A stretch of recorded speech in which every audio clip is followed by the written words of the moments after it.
Bonjour, bonsoir, très chers sœurs et frères camerounaises, camerounais. Nous allons parler de la gigantesque manifestation en préparation du 3 juillet 2021. Samedi le 3 juillet 2021 de cette année. Le président élu du Cameroun, son excellence Kamto Maurice alias Le Sage, sera présent.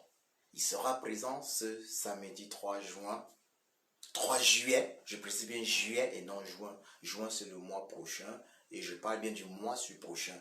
Samedi 3 juillet 2021 de cette année. Donc dans à peu près, dans un peu plus d'un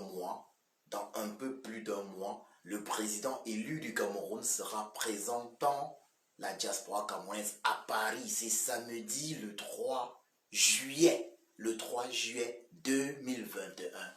Il faudra être présent à Paris exactement à 12 heures. Plus précisément à 12 heures, il faudra être présent à Paris. C'est un rendez-vous à ne pas manquer.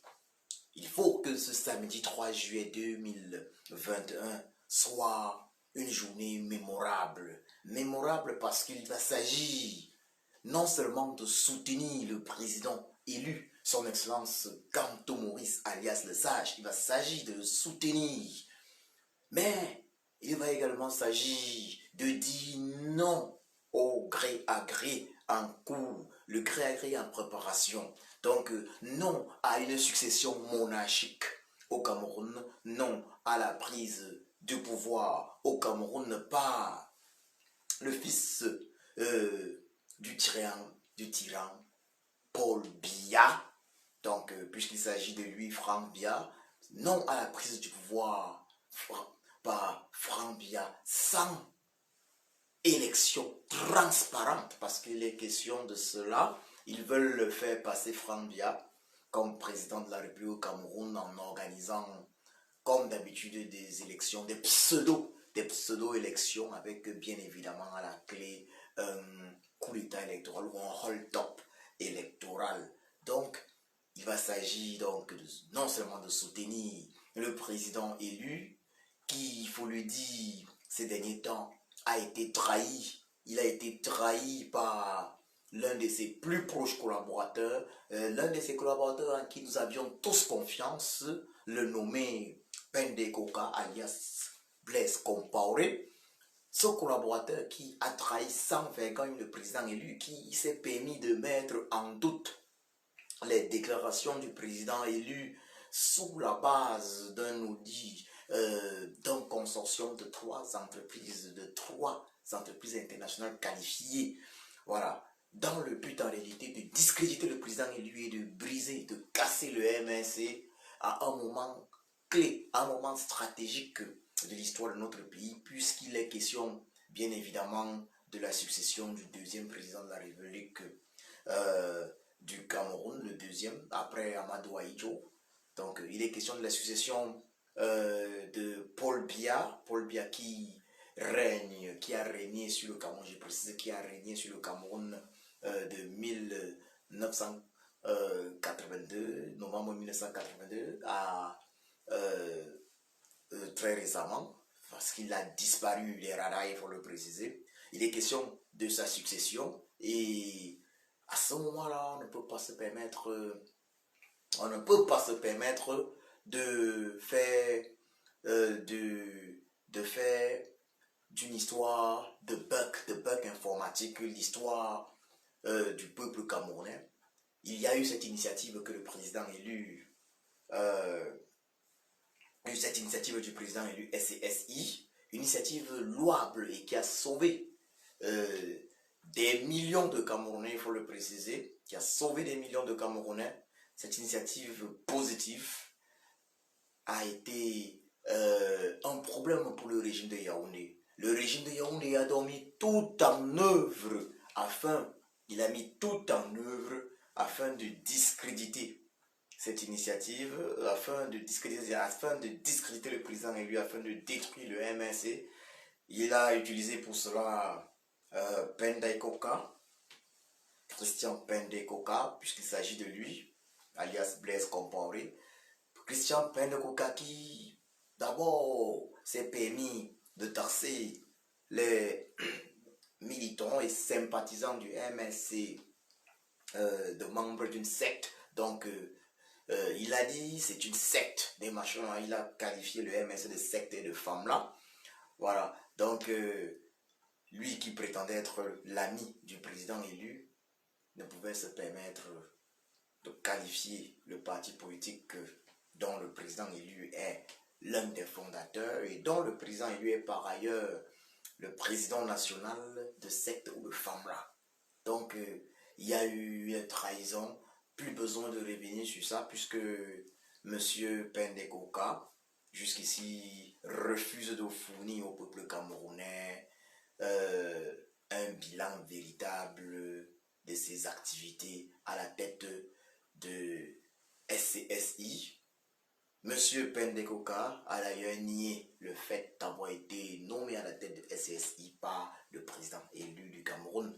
Donc, Monsieur Pendekoka pensait avoir suffisamment profité du parti politique MNC, du président élu, avoir profité de ce parti politique et du président élu pour pouvoir prendre la place du président élu, son excellence Kamto Maurice alias Le Sage. Donc il était question de quoi? Infiltrer le MNC avec les membres de son ONG, son organisation Agir, et recruter des militants du MNC. Il était question pour Pendekoka Compaoré, monsieur Pendekoka Compaoré, il était question pour lui de se faire une popularité au sein des militants du MNC, au sein des activistes, oui, mais il ne savait pas une chose, c'est qu'il était accepté parce qu'il était venu avec le président élu, l'élu du peuple, Papa Kamto Maurice alias Le Sage.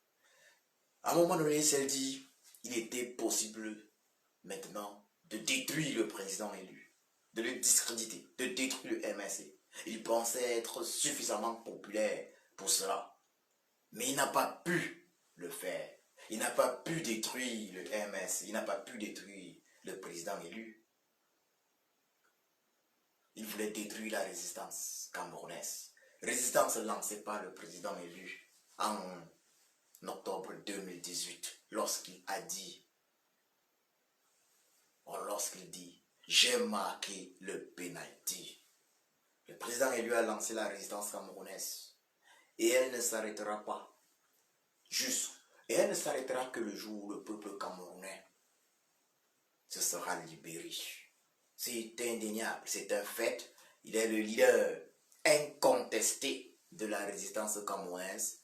Il a lancé cette résistance et c'est pour cela que nous devons être nombreux à Paris. Nous devons être nombreux à Paris ce 3 juillet 2021 afin de lui apporter tout notre soutien. C'est un impératif. 3 juillet 2021, je serai à Paris. Soyez nombreux avec nous à Paris pour accueillir le président élu du Cameroun, son excellence Kamto Maurice alias Le Sage. Soyons nombreux à Paris. Je veux voir 1 million de Camerounais à Paris, c'est possible. C'est quelque chose que nous pouvons réaliser. Voilà. Il est question de faire comprendre au régime de Yaoundé. Il est question de faire comprendre à la France, aux colons français, que le peuple camerounais ne s'est pas endormi. Que le peuple camerounais n'a pas oublié le hold-up électoral, le coup d'état électoral de l'élection présidentielle d'octobre 2018. Il est question de faire comprendre aux colons français que le peuple camerounais sait qu'il soutient, que la France soutient les tyrannies africaines. Et elle soutient les tyrannies africaines afin que ces tyrans africains, qui sont en réalité des sous-préfets français nommés depuis Paris, puissent servir les intérêts français. Le peuple camerounais veut son indépendance. Il est temps. Le président élu avait d'ailleurs parlé de cela à une époque. Il a parlé lors de son dernier voyage, sa dernière tournée occidentale au Canada.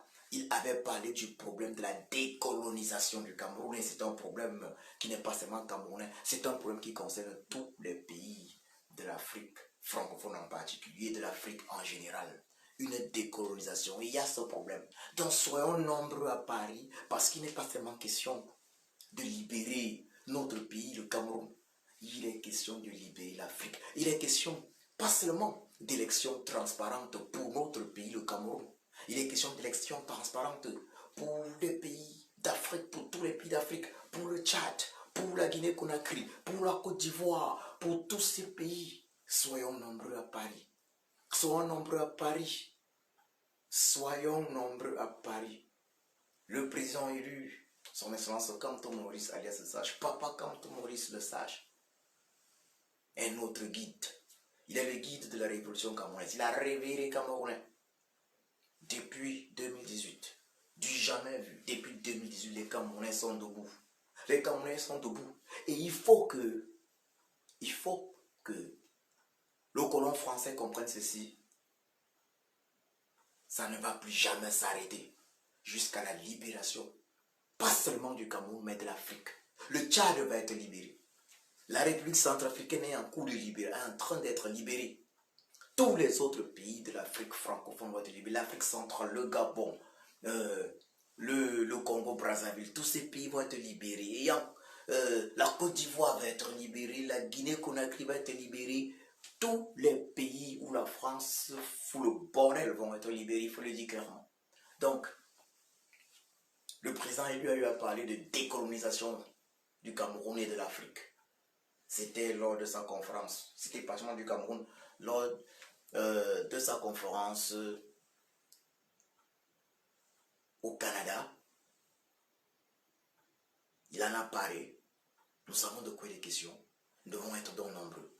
Nous avons tous vu que récemment, le président français ne s'est pas gêné de valider un coup d'État. De valider un coup d'État militaire. Il ne s'est pas gêné de valider un coup d'État militaire au Tchad. Mais le même président français s'est permis de dénoncer le coup d'État militaire du Mali d'il y a 2 jours. Alors qu'on sait que le coup d'État militaire du Mali est un coup d'État qui a l'onction du peuple. Il y a eu coup d'État, le peuple n'est pas sorti manifester. Pourquoi y a-t-il coup d'État? Parce que celui qui joue le rôle de président de la transition s'est accoquiné avec la France, avec Ouattara, le pion français. Il faut qu'on soit très clair. Vous savez, on peut parler de coup d'État, mais aujourd'hui, nous, Africains, nous savons qu'il y a des coups d'État nécessaires. Si le coup d'État vise à faire tomber une tyrannie française en Afrique, ça veut dire à faire tomber des sous-préfets français d'Afrique, des pions français qui dirigent l'Afrique, qui dirigent nos pays, alors c'est des coups d'État nécessaires. Mais si les coups d'État visent à pérenniser l'influence française en Afrique, la colonisation française d'Afrique, alors c'est mauvais. Mais au fond, qu'est-ce que nous revendiquons? Pourquoi y a-t-il coup d'État? Pourquoi y a-t-il coup d'État au Mali? Pourquoi y a-t-il coup d'État au Tchad? Il y a coup d'État parce que la France s'arrange. La France s'arrange afin qu'il n'y ait jamais d'élection transparente en Afrique. Elle soutient tous ces hold-up électoraux, que ce soit au Togo, où le docteur Kodjo a remporté la dernière élection présidentielle. La France soutient, il faut le dire clairement, elle soutient ces coups d'État. Elle soutient ces coups d'État. Et ça, c'est une réalité. C'est un fait. La France soutient les coups d'État en Afrique. Coups d'État électoraux, coups d'État militaires, coups d'État constitutionnels. La France les soutient. C'est la France qui est responsable de ces coups d'État. La France a soutenu le coup d'État au Tchad. Quelques jours après, il y a eu plus d'une dizaine de morts. Nos jeunes frères tchadiens qui se sont levés, les martyrs tchadiens qui se sont levés pour dire non à ce coup d'État. Une dizaine au moins d'entre eux, au moins moins une dizaine a péri. Tandis que des centaines et des centaines sont actuellement prisonniers politiques. C'est le lieu pour moi de féliciter une fois de plus mon frère Succès Masra, le docteur Succès Masra du Tchad, le leader des transformateurs, leader de l'opposition tchadienne, qui effectue un travail ô combien impressionnant, ô combien important. C'est le lieu pour moi, une fois de plus, d'appeler tous les leaders non corrompus de l'opposition des pays africains à collaborer afin véritablement de libérer l'Afrique, car nous sommes en train de mener le combat de l'indépendance. Donc, comme je le disais tantôt, le 3 juillet à Paris, nous devons être nombreux. Nous devons être nombreux à Paris. Ça, c'est les Camerounais en particulier sont nombreux à Paris. Ce n'est pas seulement pour soutenir le président élu, son excellence Kanto Maurice Alias Sage, mais c'est pour la libération de l'Afrique. C'est pour la libération totale de l'Afrique, parce qu'un Cameroun libre entraînera un Tchad libre. Cela entraînera un Congo-Brazzaville libre. Cela entraînera un Gabon libre. Ainsi de suite. Il faut qu'on soit très clair. C'est pour ça que la France ne veut pas de cela. Notez que lors de la dernière tournée du président élu en Occident, en Europe, le président élu était ici, mais il n'a pas été reçu par le président français Emmanuel Macron. Pour quelle raison? Alors que le président français Emmanuel Macron est conscient du fait que le président élu du Cameroun, son excellence Kanto Maurice Alias Le Sage, est bel et bien le vainqueur de l'élection présidentielle d'octobre 2018 au Cameroun.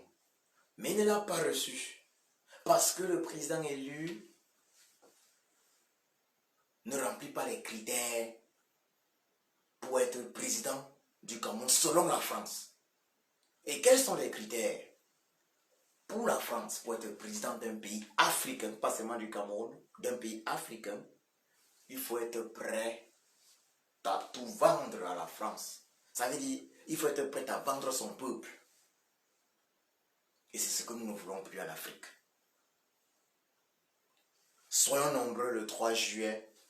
C'est le message que j'avais pour vous ce soir. Soyons nombreux le 3 juillet 2021 à Paris.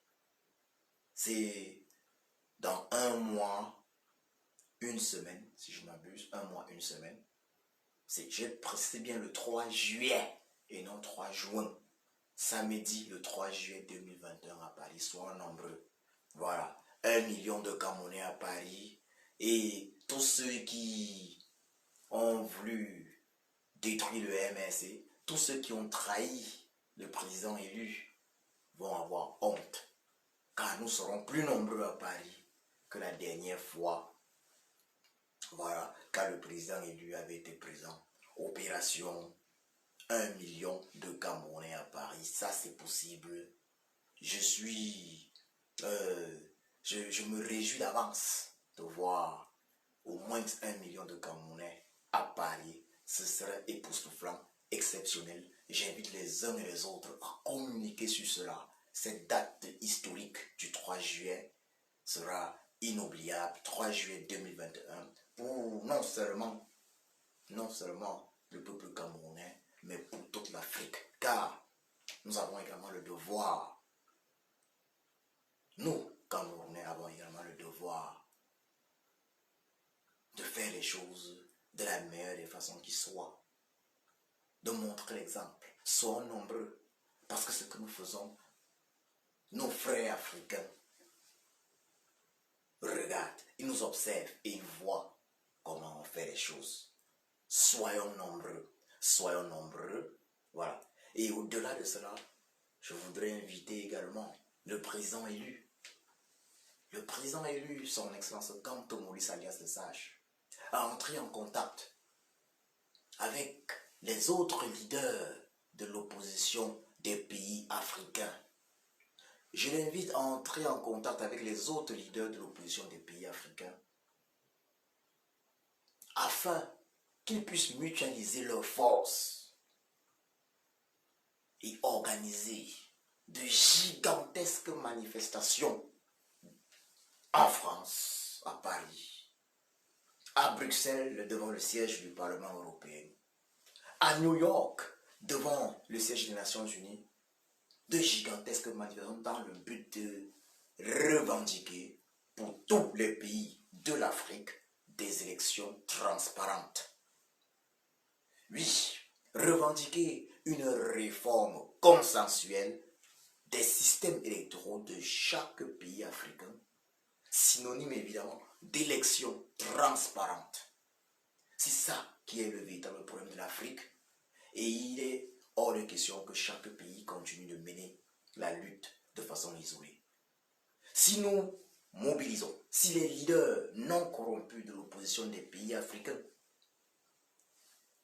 se mobilisent ensemble, mobilisent leur peuple, leur pays respectif, alors nous nous retrouverons 3-4 millions dans les rues de Paris. 3-4 millions dans les rues de Paris afin de revendiquer une réforme consensuelle et effective des systèmes électoraux de chaque pays africain. Afin donc de revendiquer des élections transparentes pour chaque pays africain. Oui, nous nous retrouvons 3-4 millions dans les rues de Bruxelles, devant le Parlement européen, afin de réclamer pour nos pays africains des élections transparentes, une réforme consensuelle et effective des systèmes électoraux de nos pays africains, synonyme d'élections transparentes bien évidemment. Nous nous retrouverons 2, 3, 4 millions à New York devant le siège des Nations Unies, évidemment pour réclamer une réforme consensuelle et effective des systèmes électoraux de nos pays africains, synonyme évidemment d'élections transparentes en Afrique. Oui, car le problème de l'Afrique, ce sont les élections. Après chaque élection en Afrique, il y a une crise post-électorale. En Afrique, c'est une surprise, c'est toujours une surprise quand le président sortant perd l'élection. Il n'y a que des dictateurs, des tyrans, que dis-je, des tyrans soutenus par la France de manière générale. Preuve, l'Union africaine est financée par la France.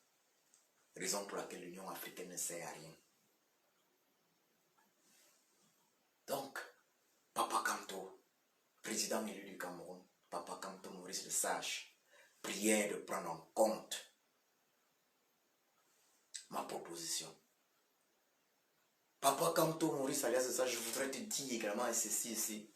Si tu avais pris le pouvoir en 2018, tu aurais été à coup sûr assassiné par ton frère Pentecoca Christian. Tu aurais très probablement été assassiné par ce traître de Pentecoca que j'ai surnommé personnellement Pentecoca Compaoré. Oui, la France l'aurait contacté afin qu'il te trahisse. Et il t'aurait trahi comme il t'a trahi récemment. Il t'aurait assassiné comme Compaoré Blaise a assassiné Thomas Sankara. Mais Chiaporsi n'a pas voulu. Et si Pentecoca Compaoré ne t'avait pas assassiné, la France aurait monté des rébellions venues du Tchad, ou du Gabon, ou du Congo-Brazzaville, ou même de la République centrafricaine. Elle aurait créé le désordre afin de t'empêcher de gouverner. Et tu aurais subi le sort du président, Papa Laurent Gbagbo de Côte d'Ivoire. Tu aurais été victime d'un coup d'État. En Côte d'Ivoire, l'ancien président français, Nicolas Sarkozy, avait réalisé un coup d'État afin de donner le pouvoir à Ouattara. Et la même France aujourd'hui valide le coup d'État constitutionnel de Ouattara en Côte d'Ivoire, puisque normalement Ouattara n'aurait pas dû être candidat à la présidence, à la dernière présidentielle de Côte d'Ivoire.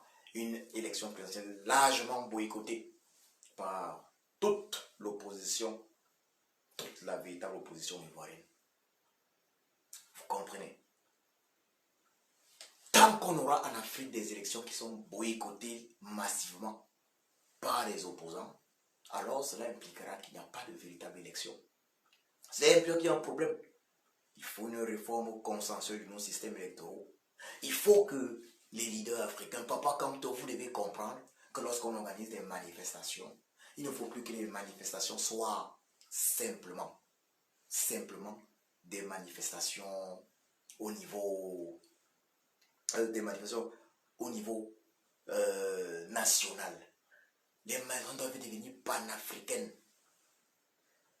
Et ce n'est pas, ces manifestations ne doivent pas être juste des manifestations organisées par des activistes. Ceux qui doivent prendre la tête de ces manifestations, ce sont des hommes politiques. Si vous, Papa Kamto, Maurice Alias Sage, leader de l'opposition, leader non corrompu de l'opposition de vos pays, du Cameroun, c'est vous, tous les leaders non corrompus des pays africains qui devez prendre le devant. Vous devez être devant. Et c'est ainsi que les activistes peuvent porter les choses. Si vous êtes devant, sur le plan politique, les activistes peuvent mieux porter les choses. Et c'est ainsi que l'Afrique va être libérée. Car les activistes ne peuvent rien sans la politique. Il faut le politique. Il faut que les hommes politiques portent véritablement, sans complexe, les véritables idéaux africains. La libération totale de l'Afrique, la décolonisation véritable de l'Afrique. Vous devez collaborer, vous leaders non corrompus de l'opposition africaine. Sont nombreux, très chers, sœurs et frères camerounaises, camerounais, soyons très nombreux samedi le 3 juillet prochain. Sont très nombreux samedi le 3 juillet prochain à la manifestation gigantesque. Plus d'1 million de Camerounais pour ce jour-là, afin de soutenir le président élu du Cameroun, son excellence Kamto Maurice Alias Sage, afin de dénoncer le gré à gré en préparation au Cameroun, donc afin donc de dénoncer ce coup d'État qu'il prépare, ce coup d'État électoral, nouveau coup d'État électoral qu'il prépare et même constitutionnel qu'il prépare au Cameroun, afin de dénoncer une fois de plus le hold-up électoral d'octobre 2018, afin de revendiquer une réforme consensuelle de notre système électoral, afin de revendiquer l'arrêt des massacres, du génocide dans le nord et le sud-est du Cameroun. Soyons nombreux, la libération du Cameroun est entre nos mains et c'est pour bientôt. Je vous remercie.